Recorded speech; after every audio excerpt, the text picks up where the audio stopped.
Assume you have a system which you know it's smarter than you, it's smarter than all of your friends, it's smarter than the government, it's smarter than everybody, right? And you turn it on to check whether it will do a bad thing. If it does a bad thing, it's too late. It's smarter than you. How do you can't stop it. It's smarter than you. It'll trick you. OpenAI gives access to Zapier through the ChatGPT plugins. Zapier gives you access to Twitter, YouTube, LinkedIn, Instagram, to all of the social networks through nice, simple API interfaces. So if you have ChatGPT plugins, you don't even have to implement this in your hacky little, Python script. You can just use the official OpenAI tools. These people are racing. Let's be clear. They are racing for their own personal gain, for their own glory, towards an existential catastrophe. The first thing I'm going to have you do is introduce yourself and give a little bit of your background. Tell us about Eleuther, how you started that, how you left that, and what you're doing now. And then I'll start asking questions, okay? Yeah, sounds great to me. So I'm Connor. I'm most well known as one of the original founders of EleutherAI, which was a large open source ML collective. I mean, it still is. We built some of the first large open source language models, did a bunch of research, published a bunch of papers, did a bunch of fun stuff. After that, so I did that for quite a while. I also briefly worked at a German AI company called Alpha, where I did research.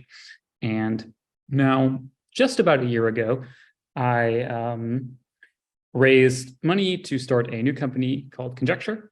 Conjecture is my current startup. I'm the CEO of Conjecture, and we work on primarily AI alignment. I would describe Conjecture as a mission-driven, not as a thesis-driven organization. Our goal is to make AI go well. Okay. Whether that's exactly, just alignment or other things, whatever, we do what needs to be done to improve the chances of things going well. And we're pretty agnostic to how we do that. Happy to go into more details about exactly what we do and so on later. But yeah, so I've been doing that for about a year now. I have recently officially stepped down from Eleuther. I was still hanging out, at least partially as a figurehead. And now I have officially stepped down and left it in the hands of my good friends, who I'm sure will lead EleutherAI, which is now officially a nonprofit. It was not a nonprofit before. It never had an official entity before. It is now an official entity with actual employees, run by Stella Bitterman, Curtis Hubner, and Shimon Supurohit, and several other great people. Yeah, and anybody can join the Eleuther Discord server, is that right? And there's a lot of very interesting things going on there. I want to go back to last time we talked. You were building open source large language models. You got up pretty large, and I can't remember who was paying for the compute. But can you tell me where that project stands first before we talk about Conjecture?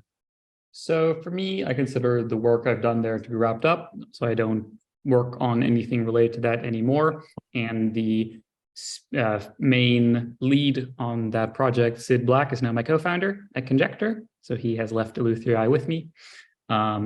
So we started our very earliest models. The Neo models were, it's already a long time ago. They're not particularly great models. Those are more like prototypes.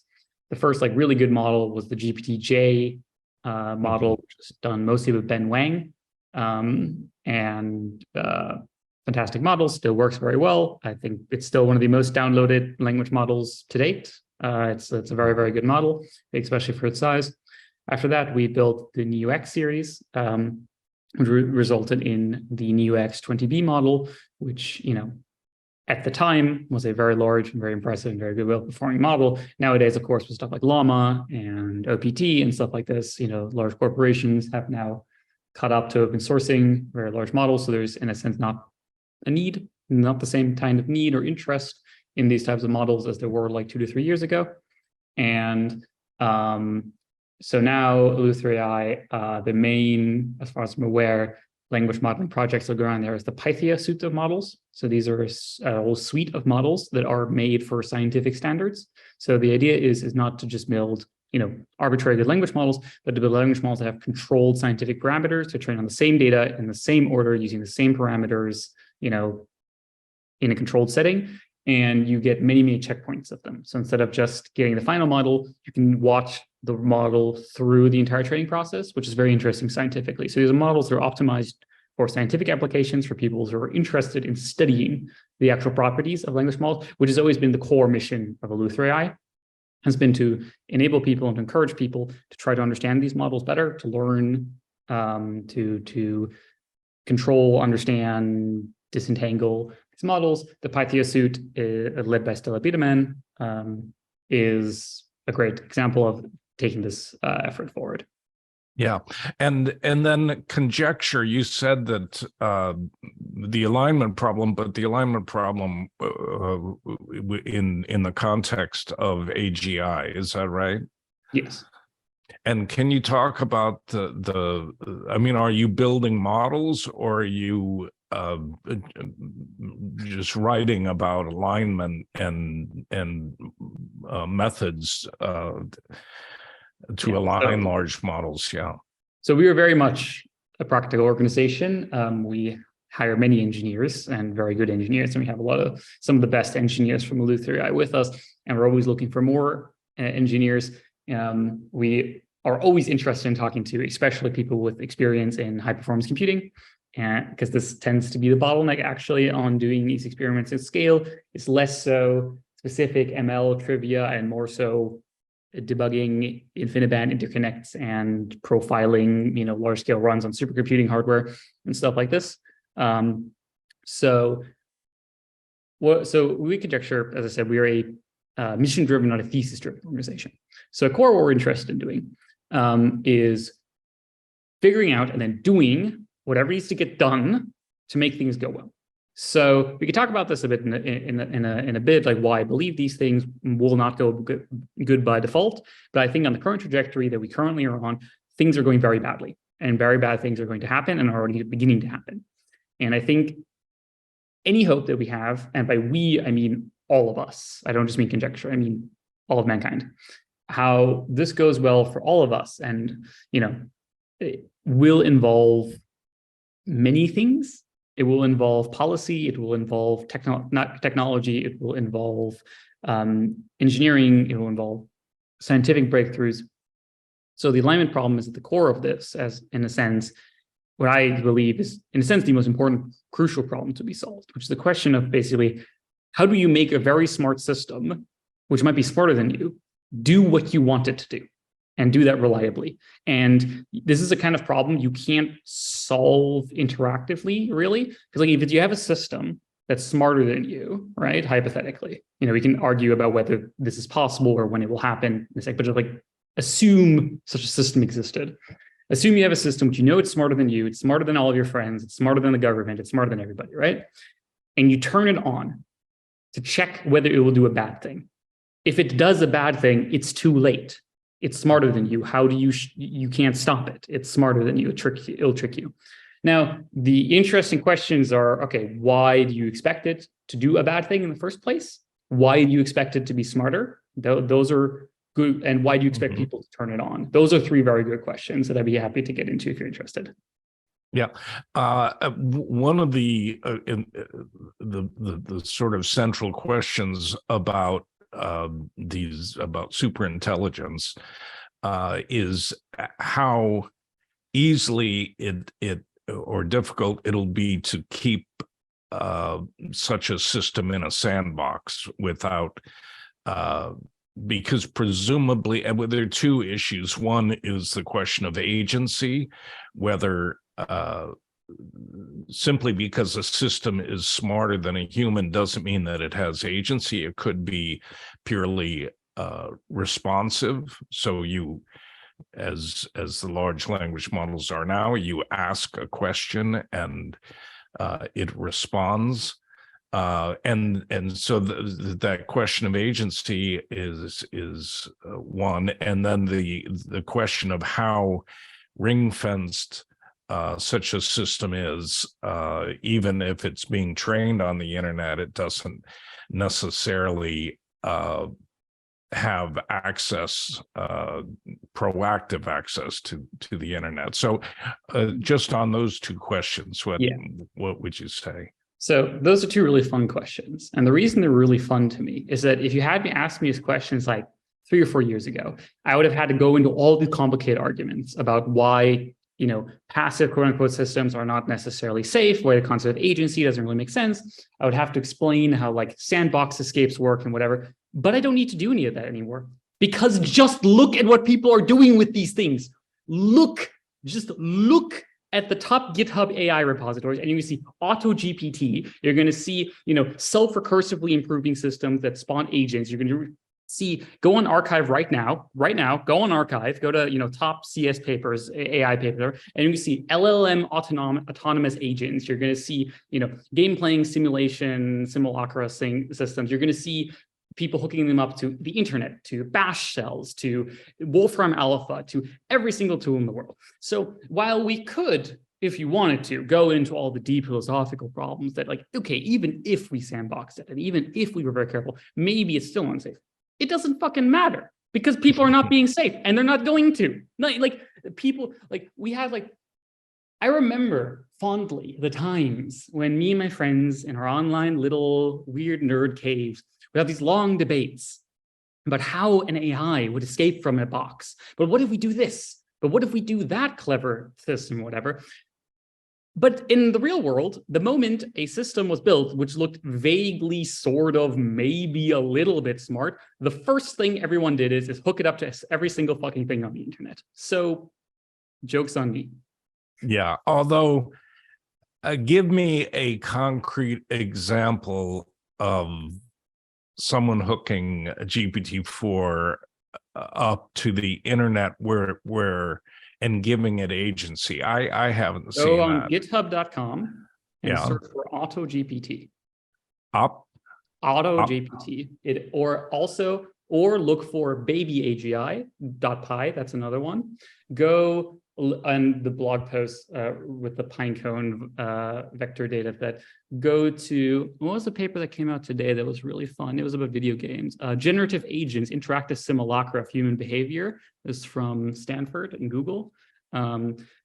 Is that enough or should I go find some more? No, well, pick one of those and explain to me what it's really doing, not what it sounds like it's doing.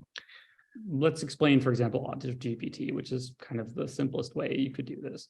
AutoGPT it creates a prompt for GPT-4, which explains you are an agent trying to achieve goal. And then this is written by the user as some goal that it might have. And it gives it a list of things it can do. Among these are add things to memory, Google things, run piece of code, etc. I'm actually not sure if run piece of code is in AutoGPT, but it's in some of them. There's a bunch of these. This is just one. I'm just picking on one example because it was on my Twitter feed. I'm not saying this is like the only one by any means. And so when you prompt GPT-4 this way, it will then, so what it does is it prompts it in a loop. So it says, all right, you're an agent, do this, etc. And then it asks the model to think, what should I do next? And then what action should I take? And like, how could this go wrong? How could this go right? And then pick an action, basically, something like that. So you run the script and then you get the model listing, I am X, my goal is to do this. Here's my list of tasks. And then it lists like what tasks it needs to do. And it picks a task and it's like, all right, to solve this task, I will now do this, and then it will pick a command that it wants to run. It might be adding something to its memory bank. It might be running a Google search, running a piece of code, spawning a sub agent of itself, or doing something else. In the default mode, the user has to click accept on the commands, but it also has a hilarious continuous flag, where if you just click continuous, it just runs itself without your supervision and just does whatever it wants. Yeah, but this is running. This is through an API. So this is just a script running on your computer that just accesses the GPT-4 API. Nothing. Right. Nothing. Right. But the script on the computer can it take action? I mean, what's an example of an action that it could take? Action would be run a Google search for X and return information. Or it could be run this piece of Python code and return the results. Right. And what's an example of something nefarious that the agent could, a goal that you could give it that it could run? That's like asking what kind of nefarious goals could you give to a human? Well, I'm thinking in what's realistic in terms of Do you want to be realistic in terms of running a script on your computer that is being written by GPT-4? I don't know what the limits of GPT-4 is. It depends on how good you're at prompting and how you run these kind of things. I expect GPT-4 to be human and superhuman level in many things, but not on other things. And it's kind of unpredictable what things it'll be good at or not. I think, like, do I expect that, you know, a AutoGPT script plus GPT-4 is going to, like, you know, break out and become super intelligent? No, I'm not, like, I don't expect that for various reasons. But do I expect the same thing to be true for GP5, 6, 7, 8? Much less clear to me. Right. Much. Well, just on this GitHub project, if your goal was to send offensive emails to everybody in, sure. You know, like, it could do that. Oh yeah, of course. So, like, I experimented with this a little bit myself. So I ran some AutoGPT agents, of course, in supervised mode, just in case. And I gave it, so the default goal, if you don't put in any goal, that it picks is, you are entrepreneur GPT, make as much money as possible. That's the default goal that the creator put into the script. So just to give you a feeling of how these people think that are building these kinds of systems. Again, not picking on this person particularly. Yeah. Like, I get it, that's funny. Like, to be clear, I bet this guy's a nice guy or girl, like whoever made this thing. I don't know who they made this. They're probably a fine person. I don't think they're malicious, probably. Maybe they are, I don't know. But, like, hilarious. It's like one of the first, so I ran it and I let it, like, run on my computer. And, like, look, it's very primitive. It's not that smart. But I could see it figure out, like, all right, so what it did is it was, for example, be like, all right, first I should Google what are the best ways to make money. So it Googled that, and then it, like, looked at all the results. And then it was like, all right, this article looks good. Now I'm going to open this web page and look at the content. So then it opens that web page, and then it looks at all the text inside of it. And then, like, the text is too large, so it runs a summarize command, which breaks into chunks and then summarizes it. So it summarizes it. All right.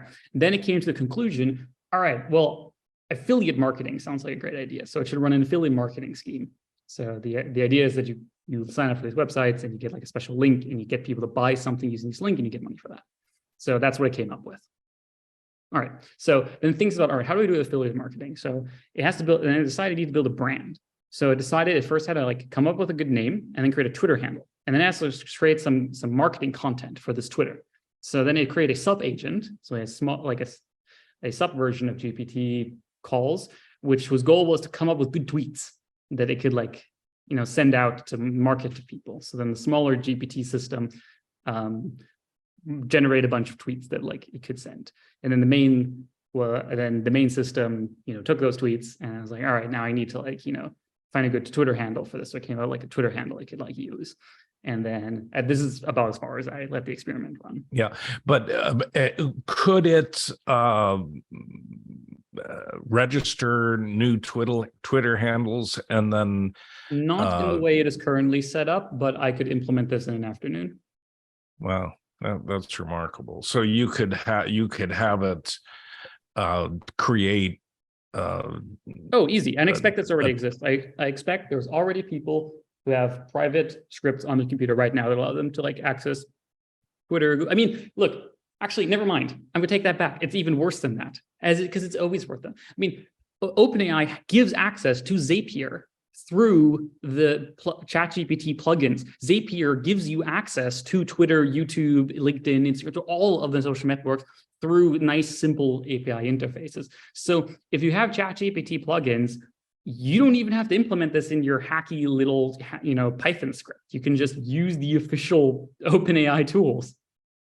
Well, and so it would be possible through the Zapier plugin that then has access to Twitter to create 1,000 Twitter accounts and have them start tweeting back and forth to sort of generate an ecosystem around an idea that then would attract other users, because there's enough activity going on that it shows up in some algorithm.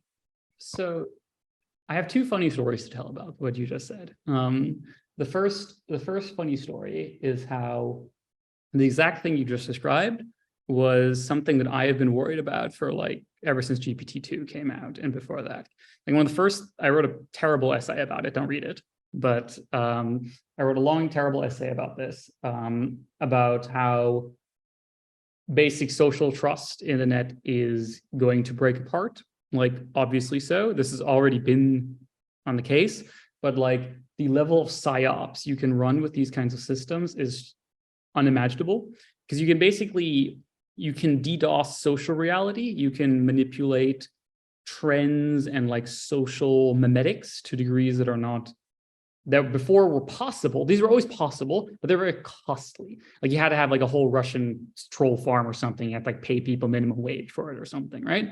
And even then, minimum wage Russians are not that great at memetic manipulation.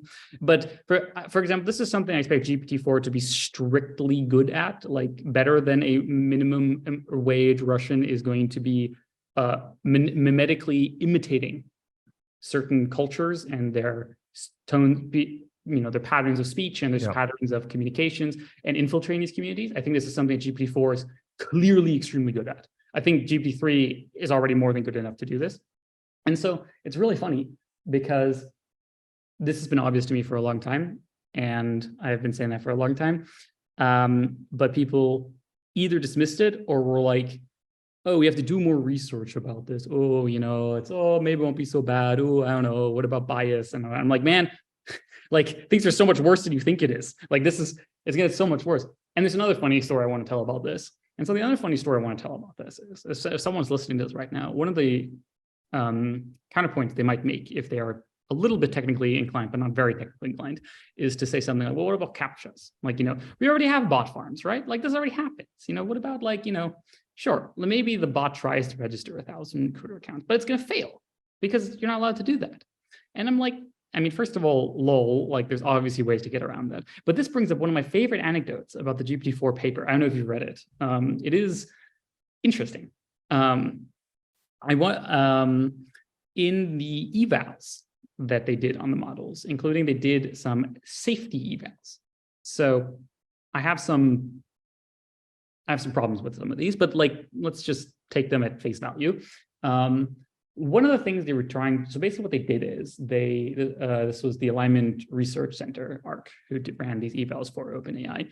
And basically what they did is that they tried to get the model to do the most evil thing they could do. And then they had an assistant role play in helping the model. So if the model said to do something, the human would then role play doing that to that in a safe environment, hypothetically, whatever. Anyways, for the most part, it wasn't very smart enough. It wasn't really smart enough to hack out of its own, computer system or something. It wasn't really smart enough to, or rather, ARC wasn't good enough at getting it to do that. That's a whole different question. But they did do one very interesting thing. So one thing it was trying to do, I forgot what the model was meant to do. Maybe it was make money or something. I don't know. It was supposed to do something. And it ran into a CAPTCHA. And so it couldn't solve the CAPTCHA. So the model itself came up with the idea, well, I'll pay someone to do it for me. So it went on a assisted by a human, but the decisions are made by the model. So the human acted as the hands, but the model made the decisions. The human, so it went on a crowd working website, and then paid a crowd, try to find a crowd worker to do a CAPTCHA for it. And then something very interesting happened. So what happened is that the crowd worker, rather understandably, was a bit suspicious. He's like, hey, why are you making me solve a CAPTCHA? Is this legal? And the model realized this, thought about it, and came up with a lie. It came up with, if they're a visually impaired person and they need some help in seeing this CAPTCHA. You see, it's nothing to worry about. And then the person did it. Wow, incredible. Yep. Yeah. So, and that's in OpenAI's paper. Yep, that's in the GPT-4 technical report under the ARC evals. This is a real thing that actually happened in the real world. And the crowd worker was not in on it. Like, this was a unconsenting, part of the experiment, so to speak. Like, to be clear, I don't think that person was harmed in any regard here, but man, like, imagine this happening, and you're just like, yeah, this seems safe to release. Like, imagine. Yeah. Wow. And you're working toward AGI at Conjecture. Are you similar? That sounds similar to Anthropic. I don't know if you know Jack Clark, but I actually started this podcast with him, and then he got busy. But is it similar to Anthropic, which is I'm a little more familiar with? So, Anthropic, right? Big topic. No, we're not similar to Anthropic, and there's several reasons for that. So, the number one reason is we are not racing for AGI. It's unsafe AGI. We think this is bad.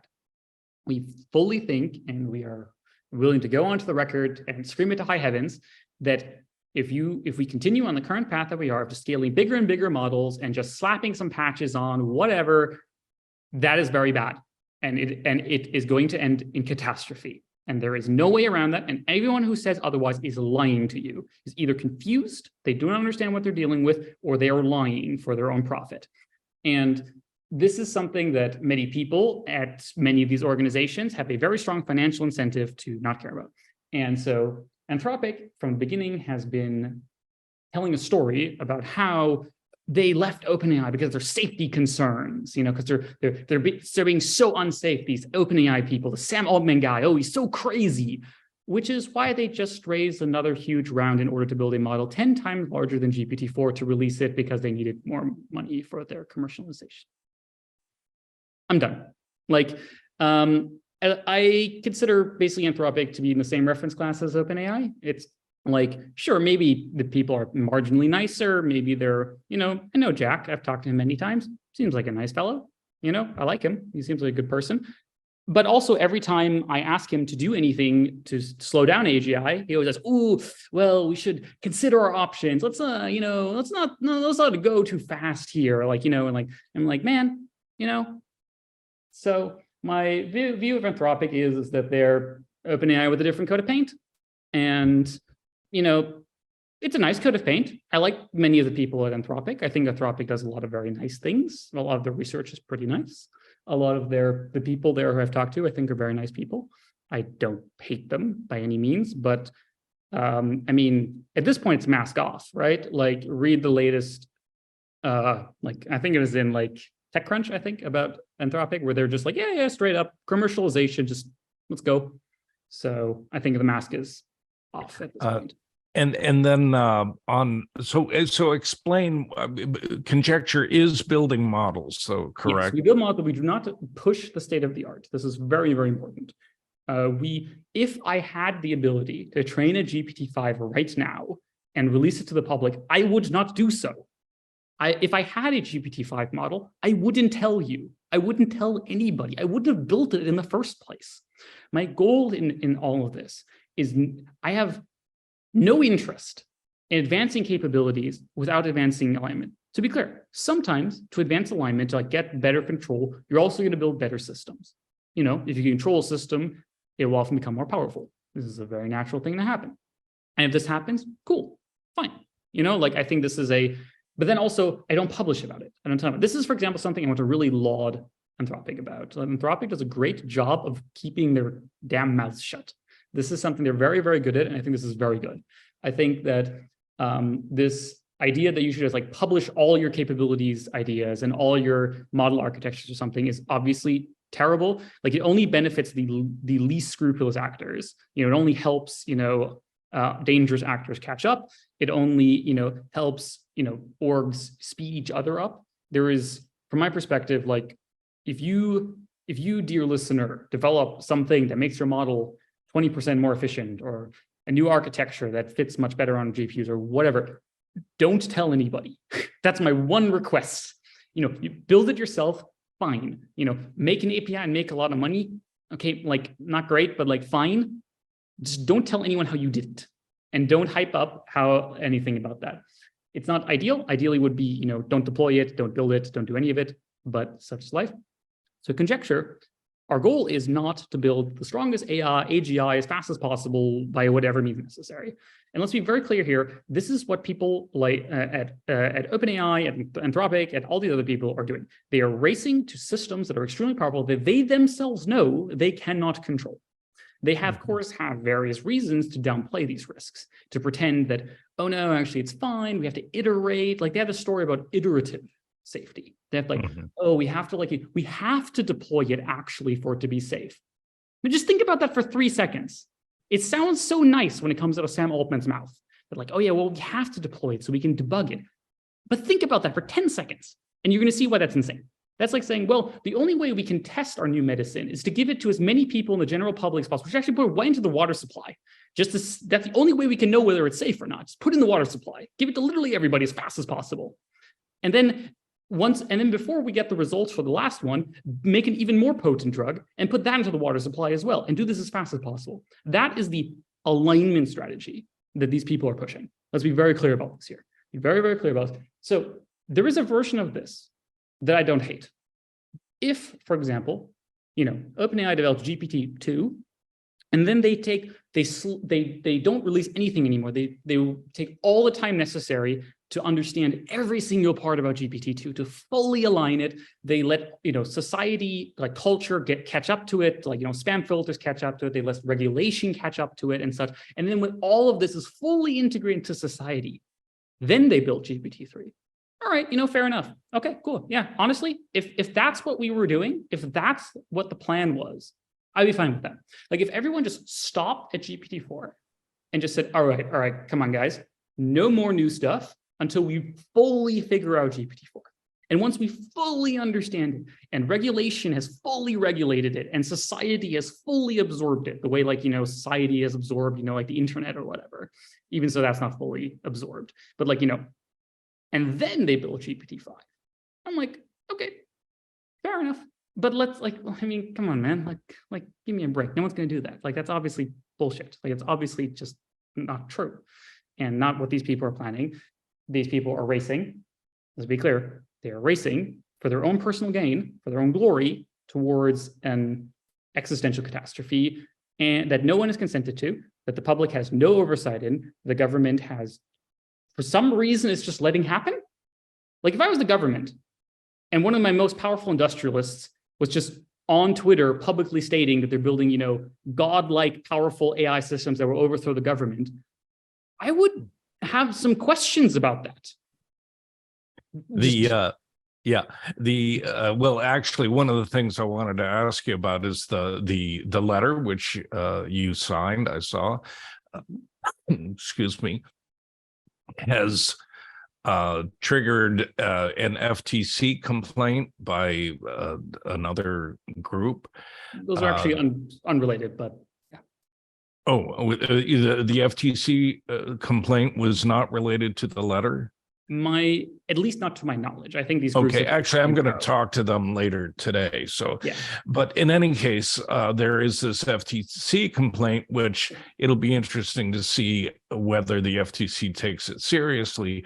But they have presumably some real power. So, is that the sort of thing that you're hoping for? That the governments will begin to use whatever mechanisms are available to slow down this development, or at least slow down the public release of more powerful models?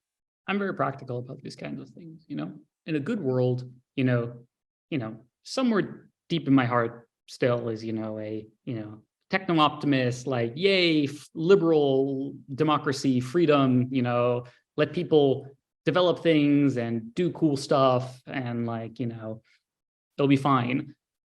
But Like, give me a break. Like we have to do some realpolitik here. Like, let's be realistic about what we're looking at here. These companies are racing ahead unilaterally, like these small, like I cannot stress how small a number of people it is that are driving 99.9% of this. This is not about your, local friendly grad student with his 2, old GPUs or whatever, right? Like one of the things I found on Twitter when the letter got released, and I do have some problems with the letter, to be clear, but I was a prominent signatory of it, and I do think it's overall good. One of the things people misunderstand about the letter is that they seem to think it says like, stop, like outlaw computers. That is not what the letter says. What the letter says is no more things that are bigger than GPT-4. Do you know how big GPT-4 is? This training run in pure compute of GPT-4, just running it, not the hardware, just running it, is estimated to have cost around $100 million. So unless you and your local friendly grad student friends are spending $100 million in compute on a single experiment, this does not affect you. Now, personally, if we could get even more than this, if we could, clamp down even, on, $10 million things or $1 million things, also interesting. But like, all right, let's, one step at a time here, right? One step at a time here. So the way I see things is that we're currently going headlong towards doom, like destruction. Like there is no way that we will, look, we can argue if you want to, and we can do that about like when it will happen. Is it going to be 1 year or 5 years or 10 or 50 or like whatever, right? Like we can argue about this if you want. But I think the writing is on the wall at this point. And I consider the burden of proof at this point to be on the skeptics of like, look at what GPT-3 and 4 can do. Look at what these AutoGPT systems can do. These systems can, they can achieve agency, they can become intelligent, they're becoming more intelligent very quickly. They have many abilities that humans do not have. Do you know any human who has read every book ever written? I don't. GPT-4 has. They have extremely good memory, they can make copies of themselves, these are, et cetera, right? Even if you don't buy the like, system becomes agentic and does something dangerous, fine. Like I think you're wrong, deadly wrong, but we can get into that. But like what world in which systems like this exist is stable in the current equilibrium? Like what world could possibly look like the world we're living in right now when you can pay 1 cent for 1,000 John von Neumanns to do anything? Like, how could that world not be wild? How could there not be instability? How could that not, explode? Like how, I would like someone who doesn't buy AI risk to explain to me how such a world would look like, because I don't see it. Okay, so you're focused on the alignment problem, and your startup conjecture is focused on developing, I presume, strategies or technology that would improve the alignment of future AI models with human goals. Technically, can you talk a little bit about how you would do that? Yeah, happy to talk about that. So the current thing we work on, our current primary research agenda is what we call cognitive emulation, or CoEm. So this is a bit vague, and public resources on this are very sparse. There's basically one short, intro post and like maybe 1 or 2 podcasts where I talk about it. So apologies to the reader, the listener, that some of this is not very well explicated publicly just yet. The idea of CoEm is rather simple.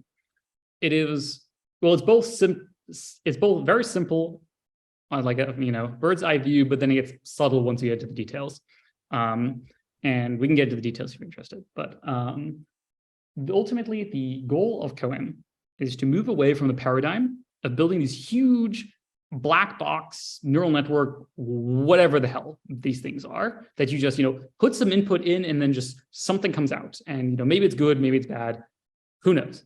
And the way you debug these things is you let's say you're OpenAI, right? And your GPT-4 model, you give it an input and it gives you an output you don't like. What do? Well, you don't understand what happens inside the AI. It's all just a bunch of numbers being crunched. So only thing you can do is kind of like just like nudge it sort of in some direction. You can give it like thumbs up, thumbs down, something, something. And then you update these, trillions of numbers or whatever, who knows how many numbers there are inside of these systems, all of them in some directions, and then maybe gets you a better output, maybe it doesn't. Like the inherent, like I want to like drive home how ridiculous it is to expect this to work. It's like someone I work with. You're talking about reinforcement learning with human feedback. Yes. Yeah. Also applies to fine tuning and the other methods. Like for the listener to understand, these AI systems are not computer programs with like code. This is not how they work. There is code involved, sure, but like the thing that happens between you entering a text and you getting an output is not human code. There's not a person at OpenAI sitting in a chair who knows why it gave you that answer, who can like, go through the lines of code and like see, here's the bug and then fix it. No. Nothing of the sort. AI systems are not really written, they're grown. They're more like organic things that you like grow in a petri dish, like a digital petri dish. This is not literally true. Do not take this as a literal metaphor, to be clear. There is subtlety to this. But the resulting system is not a clean, human readable, text file that like shows all the code. Instead, what you get is billions and billions and billions and billions of numbers. And you multiply all these numbers in a certain order, and that's the output. And what these numbers mean, how they work, like what they are calculating and why, is mostly a complete mystery to science to this day. I don't think this is an unsolvable problem, to be clear. It's not like, oh, this is unknowable. It's just hard. Science takes time. Figuring out complex new scientific phenomena like this takes time and resources and smart, people. If all the string theorists of the world and all the young up and coming physicists and mathematicians decided to, buckle down and just like unlock the mysteries of neural networks, I think they would succeed. It might take a while. It might be very expensive, but like, I do believe in the, human spirit and intelligence in this regard. I think like all of our best string theorists working together could probably figure it out in like 10 years, like they could figure it out and then it would be a mystery anymore. But currently it's a mystery. We have no idea what's the mystery sauce that makes these systems actually work. And we have no way to predict them. And we have no way to actually control them. It's because we can bump them in one direction or bump them in another direction. But you don't know what else they're picking up. You don't know if they learned what you wanted to learn. They don't know what signal you actually sent to these systems because we don't speak their language. We don't know what these numbers mean. We can't edit them like we can edit code. Yeah. So, yeah. Go ahead. Yeah. Yeah. So what this leaves us with is this black box. We have this big black box where we just put some stuff in, some weird magic happens, and then something comes out. And, in many cases, this is fine. Like, you have like a funny chat bot or something, right? And you make clear to your users, hey, this is just for entertainment. Like, don't take it seriously. It might say something insulting.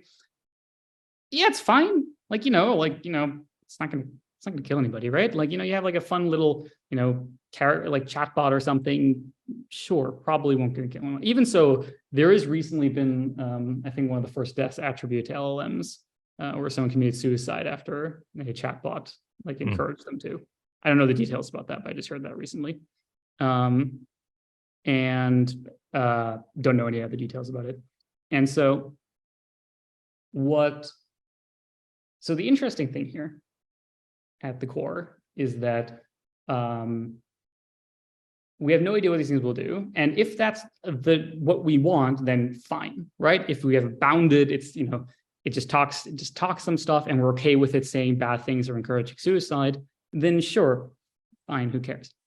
But obviously this is not good enough on a long term. When we're dealing with actually powerful systems that can do, can do science and can, interact with the world and manipulate humans and, whatever, right? Obviously, this is not a good enough safety property of, like this is not good enough. So with CoEm, the goal is we want to build systems that we're focusing basically on a simpler property than alignment. So alignment is basically too hard. So alignment would be the system knows what you want, wants to do that too, and does everything in its power to get you what you truly want. And like, by you, it means like all of humanity. Like it, it figures out what all of humans want. It like negotiates like, okay, how could we like get everyone the most of the good things possible? How could we like adjudicate various disputes? And then it does that.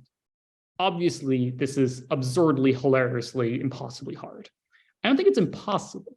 It's just extremely hard, especially on the first try. So what I'm aiming for is more of a subset of this problem. So this subset is what I call boundedness. So when I say boundedness, what I mean is I want a system where I can know what it can't or won't do before I even run it. So currently, I mentioned earlier the ArcEval running on GPT-4, where they tested where the model could do various dangerous things, such as self-replicating and like hacking and stuff like this. And it didn't, for the most part, though it did lie to people in that CAPTCHA example. And so now there is a wrong inference that you can draw from this. The wrong inference, which is of course the inference that OpenAI would like you to take from this, is that, well, it can't do this. Look, they told it to self-replicate and it didn't, therefore it can't. This is a wrong reasoning. As I think Gwern was the person who said this best, is you can never prove the absence of a capability. Is just because a certain prompt or a certain setup didn't get the kind of behavior you want, doesn't mean that there isn't some other one you don't know about that does give you that behavior. And with GPT-3 and also GPT-4 now, we are seeing this all the time, that, I would stuff like jailbreak prompts, like that there's like whole classes of behavior the default model will not do. Once you use a jailbreak prompt, then it will suddenly happily do all these things. So obviously it did have these capabilities and they were accessible. You were just doing the prompt wrong. So I want to build systems where I can know ahead of time, I can tell it will never do X, it cannot do X. And then I want these systems to reason like humans. So what I mean by this is what it's called cognitive emulation. I want to emulate human cognition. So another core problem of why like GPT systems are or will be very dangerous is because their cognition is not human. So this is very important. It's easy to look at GPT and see like, oh, look, it's talking like a person, so it must be thinking like a person. But this is completely wrong. There is no reason to believe this. Like, no human is trained on, terabytes of random text on the internet for trillions of years while having no body system whatsoever and memorizing all these things. And like, obviously not. Like, obviously, it is an alien mimicking a human. It is an alien with, a little happy smiley face mask on that makes it look sort of human to you, but it's an alien. And if you use like jailbreaking prompts, or I don't know if you saw like the self-replicating ASCII cats and Bing and such, where like you could get like, especially Bing chatbot, which is an early version of GPT-4, you can get to do the most insane things. Like one thing was like, you can get it to like output like these like ASCII pictures of cats. And these cats would like say like, oh, we are the overlords, we take over now. And then whenever you try to prompt it away from that, the cats would come back and like take over your prompt and like and stuff like that, which is just like, I mean, amusing. Like, this is very funny. Like when I saw this, I was like, this is very funny. But also that's not how humans work. Like humans are, of course not. So but just on the tech, you're still talking about scaled up transformer models. So and how do you, I mean, is it in the training that you great question. So yeah, good question. So I was first explaining the specification, like what is the system that, what should it accomplish? Now we talk about implementation. And so many implementations are not yet done, or we don't know how to do them yet. So I have to figure that out. Some of it, is just like private, and just like, wouldn't share necessarily. But in general, this is the resulting system, I expect, that has these properties and that it reasons like a human. And then, importantly, it fails like a human. It is bounded, so you can know what it won't do ahead of time. And another thing is I want causal stories or traces. of why it makes decisions. And these stories have to be causal. Like currently you can ask GPT, why did you do that? And it'll give you some story, but there's no reason to believe these stories. Like you can just ask it differently or whatever, and it'll do something completely, like it doesn't listen to its own stories. It just makes some shit up. And so I want systems that give you a trace or a story of like, why was this decision made? All the nodes, all the actions, all the thoughts that led to this, and how can you modify them? So importantly, as you can probably guess from this kind of description, this system is not a large neural network. There may be large neural networks involved in the system. There may be points in this system where you use large neural networks. In particular, I think this is going to be extremely necessary. I expect that large language models, for various technical reasons, are very necessary for this kind of plan. Well, they're not strictly necessary, but they're the easiest way to get it done. The way I would expect a full spectrum CoEm system to look, which is, of course, to be clear, is still completely hypothetical, such a system. What it would look like is it would be more it'd be a system, not a model. It'd be a system which involves, normal code and neural networks and data structures and verifiers and like whatever, that if you give it a normal human, that you can make it do any normal thing any normal human, like intelligent human, could do, and it will then do that and only that. That is what the system would do. And then you can be certain, you can look through the log of how it made a decision, and you'd be like, oh, at this point you made this decision. But what would have happened if you had made this other decision? And then it will like rerun, and then you can like control these things, or you can be like, oh, you're making an inference here that I don't like, or this doesn't make any sense, or whatever. Like if the difference between, say you want to develop a system that does science, you want to develop a new solar cell, I don't know, right? So if you did this with GPT, 10, the way it would work is you type in, make me a new solar cell or whatever, right? It crunches some numbers and it spits out a blueprint for you. Mm-hmm. Now you have no reason to trust this. Like, who knows what this blueprint actually is? It is not generated by a human reasoning process. You can ask GPT-10 to explain it to you, but there's no reason those explanations have to be true. They might just sound convincing. So, of course, if GPT-10 was also malicious, it could, have hidden some kind of, deadly flaw or device or whatever into the blueprint that you don't detect. And if you ask it about it, it will just lie to you. If you did the same thing with a hypothetical CoEm system, such a system would give you a complete story, a complete causal graph of why you should trust this output. I expect this, and like why, and every step in this story is completely humanly understandable.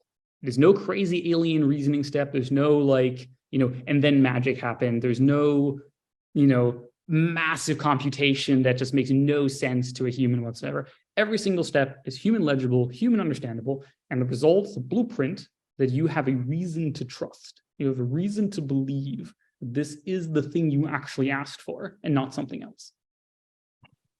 And are you, where are you in this research? Is this still sort of conceptualizing the roadmap, or are you? We are in early experimentation stages. Unfortunately, this is hard, and we are very research constrained. Billions of dollars go to people like OpenAI, but it is not that easy to get money for alignment, but we're working on it. So we are very research constrained, very talent constrained, but we have some really great people working on it, and we do have some really powerful internal models and good software working on it. So we are making progress, but it takes time. So a lot of why I spend a lot of my work now thinking about slowing down AI and how can we get regulators involved? How can we get the public involved? To be clear, I'm not just like, oh, the regulators should unilaterally decide on this. I'm like, hey, the public should be aware that there's a small number of techno-utopians over in Silicon Valley that just want to be let's be very explicit here. They want to be immortal. They want glory. They want trillions of dollars, and they're willing to risk everything on this. They're willing to risk building the most dangerous systems ever built and just releasing on the internet, to your friends, your family, your community, fully exposed to the full downsides of all these systems with no regulatory input whatsoever.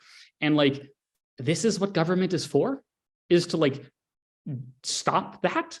This is such a clear-cut case of hey, Like, why is the public not being consulted here? Like, this is not, if this is just me in my basement, right, with my laptop, and I never showed the world anything, like, okay, maybe, but that's not what's happening here. So, and the reason this is also important is just like alignment is hard, boundedness is hard, CoEm is hard. All these things are hard, and they take time. And currently, all the brightest minds and billions of dollars of funding are being pumped into accelerating the building of these unsafe AI systems as fast as possible and releasing them as fast as possible, while safety research is not keeping pace. So if we don't get more time, and if we don't solve, maybe my proposal doesn't work out, right? Sure, happens, science is hard.